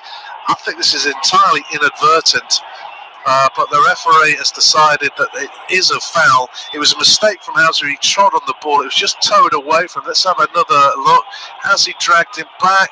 Maybe there's an arm, a right hand on the shoulder, but he grabbed his neck. I suppose there's no complaints. The complaint the other would be red or yellow? Yeah, I mean, I think the main reason why it's been given as a yellow is the touch that Adams actually has. It's not a touch that's really bringing him quite some distance in front of Jedse's goal. And if anything, it's bringing Neil Taylor into the game. So it might feel like Taylor might have got back to make that tackle in the end. It's definitely a bookable offence, though. Right decision to give Connie House the yellow card. And he is the first Aston Villa man to go into the referee's notebook. Yeah, free kick is a dangle towards the right edge. Tyrone Mings flicks it away. Is able to get the second ball as well as he hooks it downfield. It's gone into the Birmingham City half. Harding keeps it in, pumps it back into the Villa half. Brought down by Taylor. Grealish under pressure. Just goes back to Taylor. Now to Whelan, to Mings. Just to the left edge of his own box. Wants to use his keeper. Djukovic is trying to cut that off. Decides against going back to steer. Clears up towards the halfway line. That's fed forward by Keith and Beld. It goes down the channel for Adams, but it's slightly overhit and it will bounce into a touch. Tyrone Mings is getting one or two verbals from the Blues faithful around that area. Comes away with a smile on his face. A double change for Aston Villa is coming up very soon. Perhaps no surprise. Well, we've mentioned Hurricane and Tammy Abraham. I don't think Tammy Abraham's going to be leaving the field, but Hurricane could be one to make way. Glenn Whelan, I think, has given the ball away a couple of times in this half, and they might want a bit more creativity and pace in that central position. And of course, the two wingers not providing the ammunition. Yeah, they need some more attacking outlets on there, and it is Glenn Whelan, like you say, who is making his way off the pitch. He is being replaced by the number 7, John McGinn. So there's obviously a little bit more attack-minded, and I'm just getting Adoma that is also making his way off the pitch. So one of the wingers also coming off, and it looks like that is Andre Green who is being brought on. So two attack-minded players, which will probably indicate a little bit of a change in tactics now for Villa. Yeah, well, I'm not surprised about Adoma. I mean, I know El Ghazi hasn't exactly stood out, but he did get a chance in the first half. But we'll see what those changes made to the game as McGinn gets straight into the contest. He's fed it through to Grealish down the right channel and holds off his man, crosses, diving header. Oh, it's blocked on the line by Wes Harding. That might have been Green's first touch in a very central position. Harding just in the right place because Camp wasn't making a save, that's for sure, as it's crossed in from the left-hand side, headed down towards Green, and Tammy Abraham stretches, but he's going away from goal and stabs it further wide. I think Camp's actually then landed on Tammy Abraham, who's writhing around in agony. He's not going to get a penalty, but all of a sudden Villa come to life. Yeah, it was a really good play there. I think the header by McGinn isn't great. Oh, that is nasty for Tammy Abraham because Camp really does fly over to try and make the save, but I think his feet land in quite an awkward position for Abraham. And Andre Green's effort is, he can't do much else really. Green just directs it towards goal. Harding's in the right place at the right time. Important block. But Aston Villa have really sprung into life now. Yeah, it wasn't a great second header from, I think it was Green, it might have been McGinn actually, and it was always going away from goal. And again, Camp, he's slow to come off his line, Camp. I thought if anybody's going to get there first, it's going to be Camp, but Abraham's stretching out a leg, and all of a sudden, maybe I'm being a little bit harsh, I don't know. He's possibly just covering his angles, making sure if he did get there, he's not getting the ball past him. Yeah, I mean, we've seen that on a couple of occasions now in this game, that Lee Camp has been maybe a little bit slow coming off his line, and he's been lucky that he's beaten Abraham to a couple of balls. But there he was very almost caught out. So he really needs to be a little bit more lively in this game, Lee Camp, because otherwise that could be an avenue for Aston Villa to come into. Abraham is just making his way off the pitch at the moment to receive maybe a little bit more treatment before making his way back onto the pitch. It will just be a goal kick for Birmingham and Lee Camp. But Aston Villa now really have sort of the wind in their sails. Yeah, Lee Camp, I suppose this save in the first half actually wasn't an actual save to deny El Ghazi. Of course, he wasn't involved when Harding blocked Green's goal-bound effort. as Birmingham try and utilise the man advantage, as brief as it may be, but Villa come forward. Grealish just eased out of it by Morrison. The play continues because there is an advantage, but it's a poor pass, and they might just pull it back. Grealish, Abraham is back on the field, so Villa have a full complement. Grealish, obviously, I suppose he attracts plenty of opposition attention. Getting one or two challenges come his way. Villa in the ascendancy though, as they look to take the lead in this game. McGinn just on the edge of the box, back to goal though, waits for support, comes from Taylor to the left of the D, now to a Grealish, left of the D, left-footed shot low, oh it's beating Camp, it's inside the far post, Camp is furious, Grealish is obviously, understandably excited and perhaps a little bit foolishly, he's run into the crowd, albeit is the Villa faithful, but it's Villa who've taken the lead. Yeah, it's a really good finish there by Jack Grealish. He'll likely go into the referee's notebook for his celebration, just jumping into the crowd. I think it might not only be him that goes into the referee's notebook as well, but it was a really good finish. It was a hard drive, low across the ground. I think it goes through a crowd of players, which sort of unsights Lee Camp there, really. But it was a really, really good finish. And to be honest, I'm not surprised that it's Jack Grealish that gets the goal, because it's really been sort of a game all about him. He's obviously been involved, obviously, with a fan attacking him, but that is a really, really strong, powerful finish. Did look broken at St Andrews, and it's Villa who've taken the lead. They have been better in this second half, and Grealish has been instrumental to it. He teed up a very good chance for substitute Andre Green, but the diving header was blocked by Harding just on the edge of the 6-yard box. McGinn come better with a follow-up header after the ball wasn't cleared properly, but they got the goal a couple of minutes after that. Grealish just given too much time on the edge of the box. He just waltzed into the left side off at the D, low left-footed strike inside the far post. Camp couldn't get across and jumped into the crowd to celebrate. But Villa much better in the second period. Now they have the lead. Birmingham City 0, Aston Villa 1. And as we expected, Jack Grealish has gone into the referee's notebook for his celebration. We can only imagine how the Birmingham fans must feel in regards to that. He has now scored in both the derbies this season. Long ball is found, the run of Andre Green. He can't keep the ball in play, and will be picked up by Pedersen, who throws the ball backwards to Harley Dean now to come forward for Birmingham. He goes long towards the run of Magoma, who's done well to keep the ball in play, but he's being hustled and harried by Al-Mohammadi. He's done really well there, Al-Mohammadi, to not only win the ball back through his side, but he's also won a free kick off of Jacques Magoma. And now Aston Villa, well, I mean, after having what was quite a poor first half showing from that first half, really, from Villa, they've now not only have they been far better in the second half, they really played with far more intensity and a bit more fire underneath them.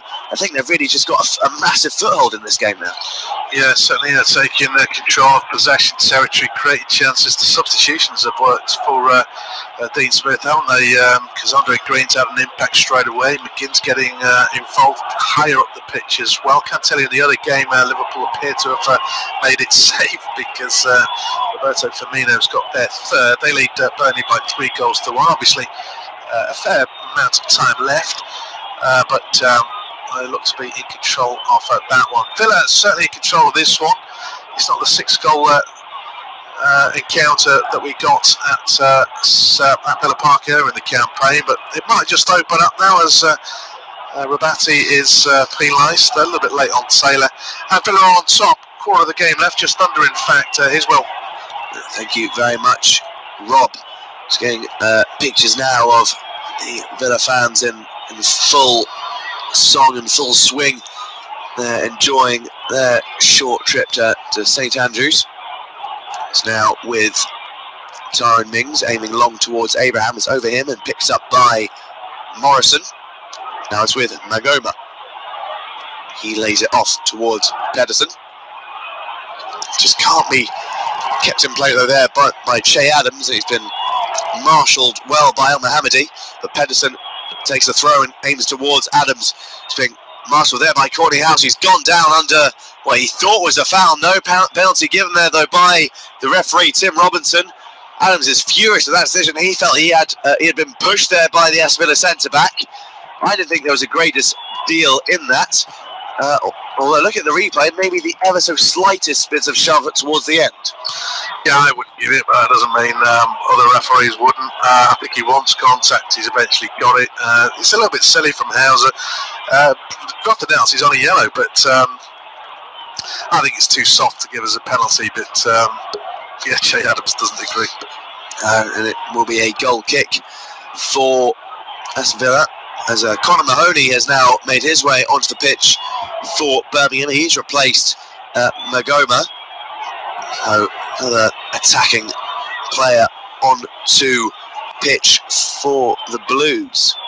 It's with Aston Villa at the moment with McGinn. He spreads the ball over towards Tyrone Mings. He'll look for support and has it in Neil Taylor before he tries to take the ball over towards El Ghazi. And I think he's actually been given as a throw-in for Birmingham. Took a little bit of a deflection off of the Villa man. Adams tries to get on the end of the flick ball by Jutkovic. It's well cut out there by Courtney House. And then we'll go out and play for yet another throw-in. The game has got a little bit more scrappy now, and Birmingham, I think their main tactic, they've sort of gone out the window. They're now really struggling to break down this Villa defence. Yeah, a little bit. It's not obviously helped them. Magoma was a little bit quiet. Obviously, we talked about Adoma and the Otter. Just not quite getting involved enough. I thought he actually reverse fixture, but he was a substitute on that occasion. Maybe Gary Monk is hoping that Mahoney can do something similar. They have struggled in the second half, haven't they? Birmingham City. There's a shot from distance from Jutkovic. Was half charged down, very comfortable save, but they've just struggled. They're not enjoying the same amount of possession, and they haven't posed much of a threat. No, they really haven't. That's going to be a very simple stop for Jed Steer. Neil just slumped the ball away towards any man in claret and blue. It's Abraham who got up the highest. Grealish is there to try and flick it on towards El Ghazi. It is overhit there by the Villa captain. So will be a throw-in for Birmingham to be taken by Wes Harding. Looking for support down that right-hand side. Hasn't got the greatest deal of it. Aiming for Mrabti. But his flick on. Can't find a teammate, and we play back to his own goalkeeper by House. And then Steer aims long towards the run of Green. That's a really poor clearance there by Pedersen, and the spin of the ball will take it out of play for a throw-in for Aston Villa in what is a dangerous position, possibly to start off an attack. El Mohammadi finds McGinn, who tries to turn Keftenbeld. He's twisting and turning, trying to create a little bit of space, McGinn. In the end, he is forced to play it backwards to El Mohammadi. McGinn tries to turn Keftenbeld. It's a really good battle between the two there. McGinn does well to hold on to it. Now he'll find Conor Hourihan. Looks to go from long range. Just an easy block though there by Mrabti. Then Harding gives possession back to El Ghazi. This picks up again though. And now here come Birmingham with Jutkovic, who's being swarmed by House and Grealish. No foul given by Robertson. I don't think there was a greatest deal in that anyway. Then Grealish goes down under foul by Harley Dean. Again, nothing given by the referees. I think the referee now is sort of allowing more and more sort of tackles to be unchallenged, trying to let the game flow a bit more. Jutkovic was going to get a free kick, and then Grealish, who played his part in winning the ball back, perhaps realised that what Jutkovic didn't do was go to ground, and then he did go to ground, but I thought that was a dive, and the referee could have penalised him, but he played an advantage. I didn't think it was a foul. I mean, didn't appear to. He's just expecting a challenge, isn't he? And it never quite came. Half the Birmingham team that challenged him have been on a booking anyway. I think they're aware of that. Davis, Jutkovic, Keefton, Belt. I think they're all challenges on Jack Grealish. So he's just expecting somebody to come in on him. Yeah, it will be a goal kick for Aston Villa. And it'll be a Steer to take. Just getting another replay of the penalty shout for Birmingham. I think Adams is initially looking for it, but it's the movement of the left arm of Corney House, which is sort of causing the main issue of debate here, because he definitely has a pushing motion with that left arm. Sure, Adams might be looking for it, but there's definitely a strong enough contact for you to say that you have seen them given. Although play has now resumed as the ball is cleared away by El Mohammadi, picked up by Davis. He tries to find Adams, cut out by House, and now Mahoney is there to find Pedersen. He'll lay it backwards to his captain, Michael Morrison. Floating the ball long towards Jukovic, tries to knock it down to Adams. He'll now find Geftenbeld. Adams tries to play it back to his teammate, but in the end it was well cut out there by McGinn, who's trying to find Abraham, who's being marshalled there by Dean. He's done well to hold on to the ball there, the Aston Villa striker. And now McGinn will play it to his other substitute teammate, Green, who skips away from Pedersen and Mahoney, and then comes flying in on the tackle on Davis, but won the ball. Hurahan lays it off for Grealish. Possible opportunity now for Villa. Grealish will lay it back to Hurahan on the run. It's a good effort, and it's cannoned off the crossbar, and will go out of play for a goal kick. That was really nice football there by Aston Villa. Hurahan, we haven't seen the greatest deal of in this game. Was really well held up by Grealish. First time shot by Hurahan, is not far away. It's the only thing he's done in this game, isn't it, Hurahan? But it's a wonderful strike, and it's too hot to handle for Lee Cam. Flush off the crossbar though, a couple of inches too high, and that would have probably wrapped up the result. Still in it though, only one down, 13 minutes left. Handball given against Adams, who's run up to the referee as he doesn't like the decision. He felt he was just being manhandled from behind, and then the ball bounced up and hit his arm.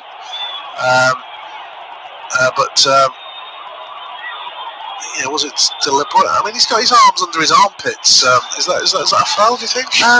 Mings, that is. Yeah, you could argue that it is a bit of foul. Maybe Mings moving Adams' arms towards the ball rather than Adams doing it himself. But nothing has been given. So we'll just be continuing with the Aston Villa free kick.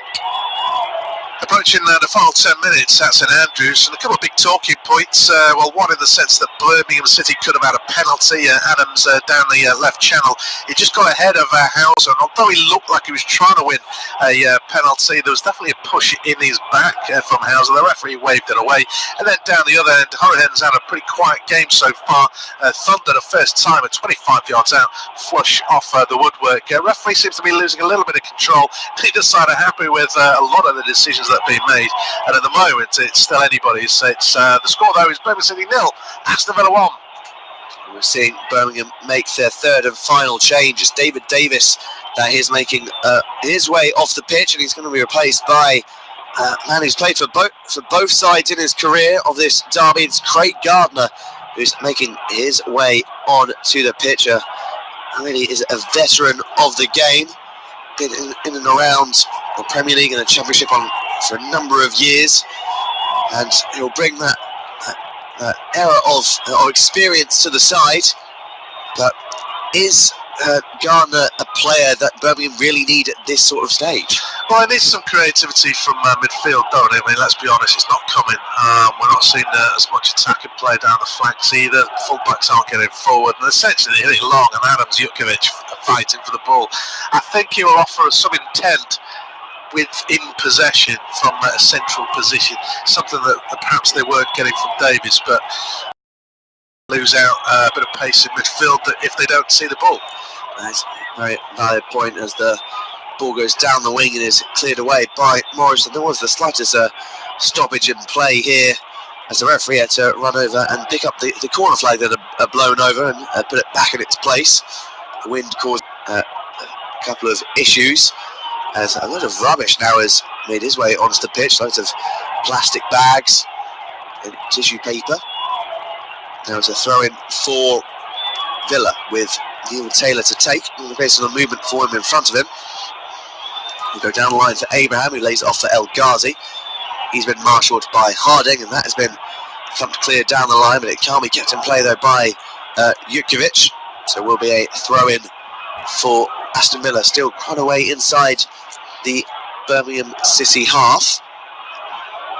Looking for the run of possibly El Ghazi as a support there for Neil Taylor. He uses Grealish instead, who's being watched by Gardner. Forced towards the corner flag. Gardner's done well to keep the pressure on Jack Grealish. And he's won a throw-in for his side, the Villa captain, who's, after obviously the incident in the first game, I think he's been probably the best player on the pitch for Aston Villa today. Yeah, I personally don't like what he's been doing every time there's a free kick. He's in the ref's face moaning, wants cards, wants things being taken. I didn't think he was doing that in the first half, and that was after he'd been clobbered as well. But I mean, it's a good reaction, isn't it? You're away from home, fans come and attack you on the pitch, and you're just letting your football do the talking. He's of course scored the goal, and it could be giving them the Gardner half rugby tackled in there. Yeah, Try to disguise it as an accident. Yes, I mean, a little bit surprised that he didn't get a bit of a word there from the referee, Tim Robinson. Pickford could take a leaf off of Gardner's book if you want to rugby tackle someone in a game, as McGinn does a lovely bit of skillful dribbling to get away from a handful of Birmingham players before laying it off to Taylor. His cross is blocked by Kirim Morabti, which will be a throw-in for Aston Villa inside the Birmingham half. Birmingham sort of lost a lot of pace and ideas now as Grealish has hit the deck. He's got, I think, an issue with his ankle at the moment, or possibly his shin pads. So it's just causing a bit of a stoppage to the game at this point. I mean, they do have a sub left, don't they, Aston Villa, and they wouldn't want to risk him. They have missed him this season. He's not been on the pitch constantly, and maybe that's a reason why they're not stringing all these results together. He scored a great goal last week against Derby. I mean, this is just as important. Well, it's more important because it's the first and could be the winner. Not an easy strike on his weaker left foot. He's been the target of fans and players that come after him today, and he's made the difference. But are Blues going to score? Why risk Grealish in the last 7.5 minutes? He's just stretching out. I personally would take him off because I think it's too big a risk. He wasn't fit for the running. Yeah, and it looks like they're going to make their final substitution now. It's with Berker Bjarnason, I think, getting ready to come on, and it is going to be Jack Grealish who is making his way off the pitch by the looks of things at least. He's giving the captain's armband over towards Tyrone Mings. So Jack Grealish, who's had a really good game today, he's got to be said. He's probably been, so far, he's probably been my man of the match. Obviously, he's got the goal that is separating the two sides, and it's been vitally important to sort of the change in form in the second half for Aston Villa. And he will be replaced by with a good amount of creativity, but probably more of a box-to-box midfielder just to hold on to this lead in Berker Bjarnason. Yeah, I mean, I think they just need a bit more defensive stability. Having said that, I mean, I've not been impressed by Birmingham City in the second half. They haven't done anything. That has been the problem. And whether that's just the fact that Villa have been a fraction too good for them, they're playing from deep, there's just been no support for Adams and Jutkiewicz. They're fighting, it's hardly saying on their own because there's two of them, but I mean they're just chasing down long balls and trying to make something happen. Villa have been much better side in the second half. I just can't see Birmingham City scoring. No, I mean they were the team that I could only see scoring really in the first half, but Villa have just come out the gate so strongly in the second 45, caused so many issues for the home side, and it's just been an entirely different team that we saw as if the forms both sides just completely switched over. So as it stands, we'll be leapfrogging Birmingham, and they could actually be going into ninth place as it stands. And obviously they'll only be 4 points away from the playoff positions. As the cross-in is quite easily cut out there by Lee Camp, who was being hustled and harried by Tyrone Mings. Now he aims for the long ball. It's a fantastic cross as well to find Morabti. Really got a good opportunity for the break, but in the end the cross in by Morabti just wasn't quite good enough. That's going to be easily cut out by Taylor, but Birmingham will keep the attack going with Harding. He plays a 1-2 with Michael Kefton-Belt for laying it backwards to Harley Dean. Spraying the ball towards Jutkiewicz, headed away though by Courtney House. Aims to be picked up again by Morabti. He'll find Che Adams. Good opportunity this possibly as the ball comes across by Adams, but no one committed to the back post. And that will go all the way out the penalty box to Pedersen now. He'll cross the ball in, aiming towards Jutkovic, headed up rather than away by Mings, and then that'll go kindly into the arms of the goalkeeper, Jed Steer. But that was a really good opportunity there, though, for Birmingham. Yeah, I mean, his pullback is just unfortunate, isn't it? It's gone between three players. I think Mahoney's pulled away and Jutkovic raced towards the near post. It's just literally gone between them. I wonder if Mings jumped into Jutkovic in the last tackle a little bit, because it looked as though it came off right a Birmingham City head. I'm not saying it's a penalty, but it's just a shout that maybe the Birmingham boss Gary Monk might point to. But I mean, this of course has just come seconds after I said I can't see Birmingham City scoring. That's the most dangerous they've been in this second half, and it's come in the 86th minute. They're at home, they've been trailing since the 67th, so they've been trailing for 20 minutes, and that's the most dangerous they've been. They've just not been good enough. They've left it too late. Yes, I mean, there still obviously is time in this game if they are going to get this equaliser, but they really need to start turning the screw on the Aston Villa side as El Ghazi wins Aston Villa a corner. Has forced Wes Harding to come across to get an important foot in. That's been quite a good battle on that left-hand side in this game so far between Anwar El Ghazi and Wes Harding. Corner kick will be taken by, looks like, Berker Bjarnason. They are still throwing a 30 players forward. Aston Villa not happy with only the 1-0 lead, and it's just about headed away by Morrison. We picked up by Hurahan. Now he'll let backwards towards Taylor, who in turn has to go all the way backwards to Steer. It was a good pressure by Kieftenbeld. Pedersen picks it up for Birmingham, and then Adams has had his ankle clipped there by Berker Bjarnason. So it will be a free kick for Birmingham now. I think there might have been another goal at Anfield. Looks like Burnley might have pulled a late one back there to possibly make it 3-2. We will obviously get confirmation for you when that comes in. It was Burnley that have scored, so when the goal scorer comes through, we'll tell you. That's a really good opportunity now, possibly for Birmingham.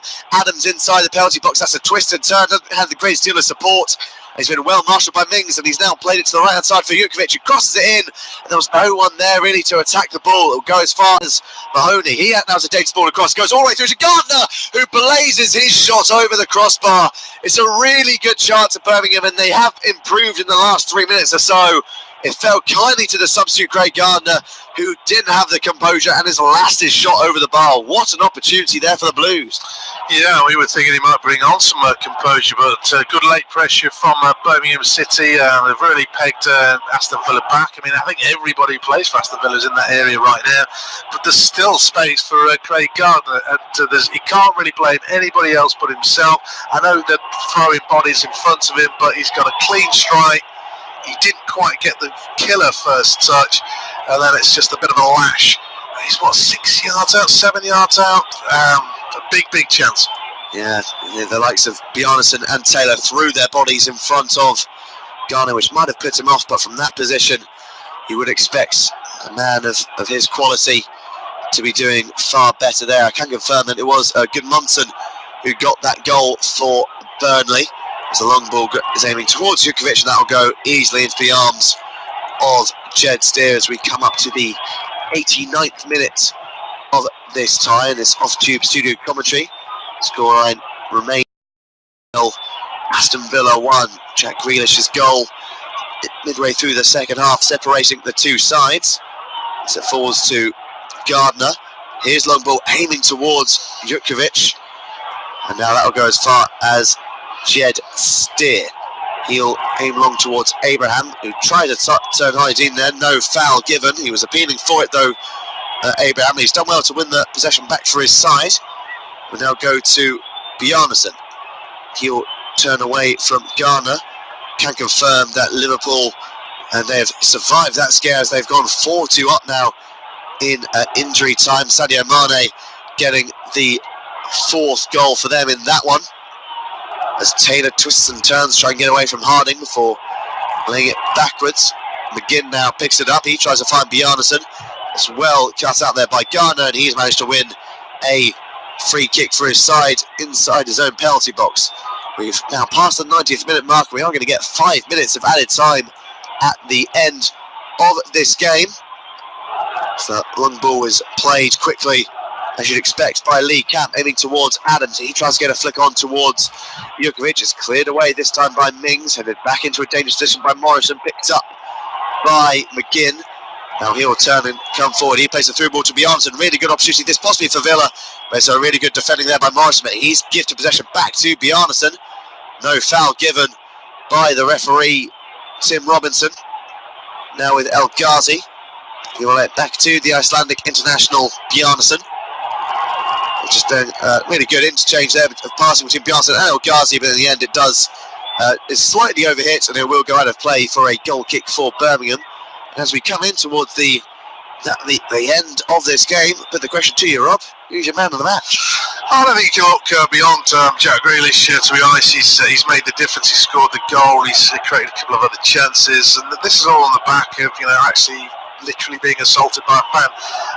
So, I mean, as I say, I don't like what he's been doing to the referee in the second half, but he's entitled to speak to him as he's the captain. But he's made the difference in this game. No Jack Grealish, but they aren't winning. Because everybody else really has struggled. But I have to say, Tammy Abraham might have scored lots of goals in the championship so far. I mean, he's barely had a look in. I'd be quite disappointed by Tammy Abraham. So does anyone win it for me? Jack Grealish. And I would be inclined to agree. Tammy Abraham is furious with the linesman for not giving him a free kick, and I think actually talked himself into the referee's notebook. So that is the 6th yellow card of this second City derby. As the long ball is played, actually I think it was John McGinn that's gone into the book, so I'm not entirely sure exactly what he did to go into the referee's notebook. So Abraham has actually survived.